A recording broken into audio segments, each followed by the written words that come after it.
За санацгаанаа та бүхэндээ өнөөдрийн 5 дахь өдрийн хөтөлбөрөөр 11-р хорооллын Солонгос обоо дэлгүүр дээрээс өнөөдөр обооны чанар болон ерөнхийдөө обоо хийхээ сонгох талаар багахан хэмжээний зөвлөгөө хүргэхээр бэлтгэж байна. За эхний ээлжинд обооны чанарын тухай. За 11-р хорооллын маань дэлгүүр дээр бол силко обоо буюу сайжруулсан цаасан обоонууд худалдаалагдж байгаа. Сайжруулсан цаасан обоо гэдэг маань бусад энгийн хүмүүсийн мэддэг цаасан болон хултаасан обоогоор юугаараа илүү давуу талтай вэ гэвэл 3 давхар цаас буюу сайжруулсан цаас. Сайжруулсан цаас гэхээр ус чийг болон цэвэрлэгээ хийх бүрэн боломжтой. Энгийн цаасан обооноос давуу талтай байдаг. Цэвэрлэгээ хийхэд давуу талтай байдаг. Энгийн цаасан обоо маань болохоор усанд норохороо ямарваа нэгэн байдлаар үүрч унах ч юм уу тийм ээ тиймэрхүү тохиолдол гардаг байгаа. Харин силко обоо гэдэг маань болохоор ус чигний хамгаалалтай учраас хөөстөө хөнгөн цэвэрлэгээ хийх бүрэн боломжтой байж байгаа. Хулдаасан обооны хувьд бол чиг даахгүй цэвэрлэгээ хийх боломжгүй байдаг учраас хүний биед ямар нэгэн агаар солилцох боломжгүй байдаг. Силко обоо маань болохоор агаар солилцох хүний биед ямар нэгэн хор нөлөө байдгүй гэдгээрээ их давуу талтай байдаг байж байгаа. За хэмжээний хувьд гэх юм бол дэлгүүр дээр маань худалдаалагдж байгаа обоонууд өргөн нь метр 6-гийн өргөнтэй, уртын хувьд болохоор 15 метр 60 см урттай ийм хэмжээтэй байж байгаа. Энэ хэмжээгээр болохоор 5 метр 30-та хан буюу 16 метр квадрат ханыг бүрэн боломжтой байж байгаа. Энгийн одоо та бүхний сайн мэддэг 53 см-тэй энгийн обоо байдаг. Тэр обооны маань болохоор 3-тай тэнцдэг байж байгаа. Тэр маань болохоор нэг урлаа обоогоор 5 м квадрат явдаг болол энэ маань 2 дахилуу 15 м квадрат хэмжээтэй байж байгаа. Өнгөний сонголтын хувьд гэх юм бол Монголын нөхцөлд хүйтэн уур амьсгалтай утаа дордог ихтэй гэдэг утгаараа хүмүүс ихэвчлэн шаргал өнгийг төлхөө сонгодог байгаа. Шаргал өнгө маань болохоор дулаан 50 мэдрэмжийг их төрүүлдэг учраас ямар ч өрөөнд наахад бүрэн боломжтой. Тэгээд дээрээс нь цолгоо байж болно, хээтэй байж болно. Тухайн хүний сонголтоос шалтгаалаад шаргал өнгө маань ямар ч өнгө байж болно хүмүүсийн сонголт. За ер нь л одоо 18 он, 17 онд гэх юм бол тренд болж байгаа нь хүмүүс ихэвчлэн саарал өнгө, хар саарал өнгө ихэвчлэн тренд болж их сонгож байгаа. Гэтэ хүмүүс монголчуудын хувьд бол их дийлэг сонгодог өнгө нь бол шаргал өнгө байж байгаа. За одоо жишээ авч өнгөн дээр ярьж үзийдэл том өрөөнд одоо жишээнд хүмүүс зурагтныхаа арт талд нэг 2 төсвөрхий оруулж ич гэдэг юм уу тиймэрхүү байдлаар их обоо сонгодог. Тэр маань болохоор жоохон буруу гэх юм уу жоохон өрөөсгөл ойлголт байж байгаа. Яагаад вэ гэхээр энгийн орон сууцн дээр жишээ авч яриа. Энгийн орон сууцны стандарт хэмжээ нэг хан 5 м 30-та хан байж байгаа. Тэгтэл тэрний ард 2 төсвөр обоо орохоор хээтэй обоо маань 2 2 м хан хээтэй обоо ороод бусдаар нь цулгуу обоо явчихдаг. Тэгэхээр тэр маань сонголтын хувьд ч байсан харагдах үзмжийн хувьд ч байсан гэсэн төдийлөн тохиромжтой биш байгаа.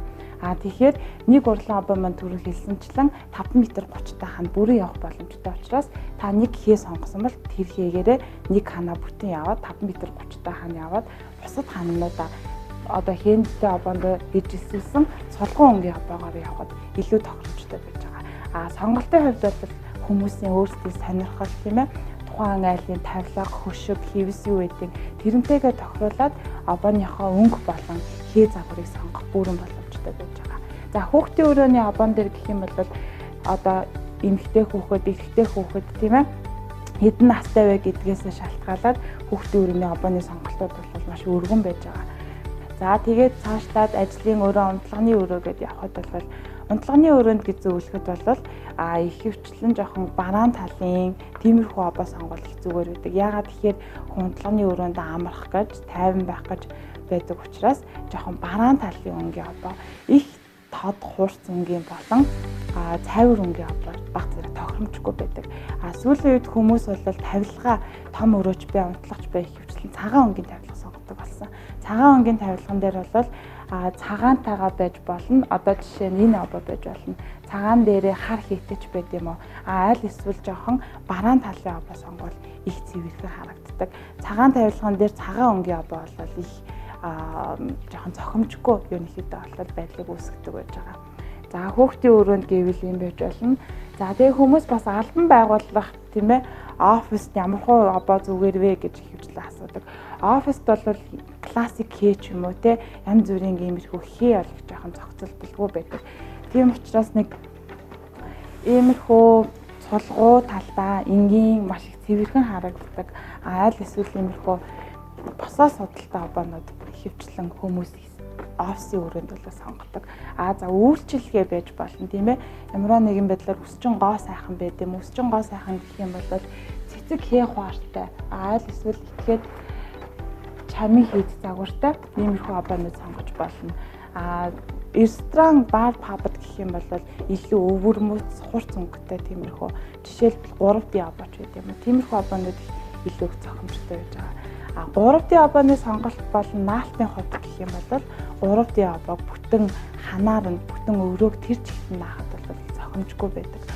Бага хэмжээний талбай 3D обоо маань улам бага хэмжээтэй болгож дээрээс нь мөн хүний түнд ачаал нь ихсдэг байж байгаа. Тийм учраас 3D обоо сонгосон тохиолдолд нэг хананда айл гэрт бол хөвчлэн нэг хананда наагаад тэгээ дээрээс нь нүдний ачаал жоохон бага өгдөг хананда одоо жишээ нь буудан байлаа гэхэд буудангийн атлын хананда 3D обоо наадаг ч юм уу. Тиймэрхүү байдлаар зохицуулж өгөх хэрэгтэй байж байгаа. Хэмжээ гаргах тухай хэдүүлээ ярилцъя. Хэмжээ гаргахын хувьд болохоор обоо маань метр 6-гийн өргөнтэй 15 м 60 см урттай нэг урлаг обоогоор 16 м квадрат явна гэж байгаа. За энэ болохоор та бүхний сайн мэддэг 53 см өргөнтэй 10 м-тэй 5 м квадрат явдаг обоо байж байгаа. Тэгэхээр хүмүүс ихэвчлэн ингэж ярьдаг. Манайх 56 м квадрат байраа жишээ болгож ярихад манайх 56 м квадрат байраа хэдэн обоо орох вэ? 16 м квадрат обоо явах юм чинь 56 м квадратад нэг 4 гарах юм байна гэх мэтчлэн жоохон өрөөсгөл ойлголттой байдаг. 56 м квадрат гэдэг маань болохоор шалны хэмжээ байж байгаа. Тэгэхээр 56 м квадрат маань 2 юм уу 3 өрөө байхад тухайн доторх хан тасалгаа бүрээс шалтгаалаад тухайн хэмжээс 2.1 дунджаар 2.5 дахин илүү гардаг байж байгаа. Тэгэхээр хэмжээ авахын тулд та бүхэн шалны хэмжээ биш өрөө болгоныхаа тус бүрийн ханы урт өргөнийг өндөртэйг нь хэмжиж сайн мэдэх хэрэгтэй байж байгаа. Тэгжиж яг обоо маань хэдийн хэмжээтэй орох нь тодорхой болно. Дээрээс нь хүмүүс манайх том цонхтой, том хаалгатай гэж ярьдаг. Тэгэхээр обоо бол их хэмжээгээр хасагдана гэсэн үг биш байж байгаа. Нэг хаалга жишээ нь нэг том цонх байлаа гэхэд ихэвчлэн 2-3 м квадрат хасагддаг байж байгаа. Тэгэхээр нэг бүтэн урлан обоо бүтнээрээ бол хасагдах ямар нэгэн боломжгүй. Тэгэхээр та бүхэн хэмжээ авахын тулд урт өрөө болгоныхоо хэмжээг тус бүрд нь авах шаардлагатай. Хувийн байшинтай айлуудын хувьд гэх юм бол манайхд одоо жишээлбэл 6-6-гийн харьцаатай байшин гээд ирдэг. Тэгэхээр 6-6-гийн харьцаатай байшин маань дотроо хичнээн тасалгаатай байж болно. Тэгэхээр тасалгаа орох бүрд тасалгаан доторх хэмжээнүүдээ маш нарийн сан авах хэрэгтэй байж байгаа. Хувийн байшин бол их хөвчлэн таацны өндөр нь дунджаар 240-оос 250-тай байдаг. Багада 220-тай байдаг. Энэ тохиолдолд маань болохоор нэг урлаг обооноос 6 тесрэг буюу 6 м гарантай хан явах бүрэн боломжтой байдаг.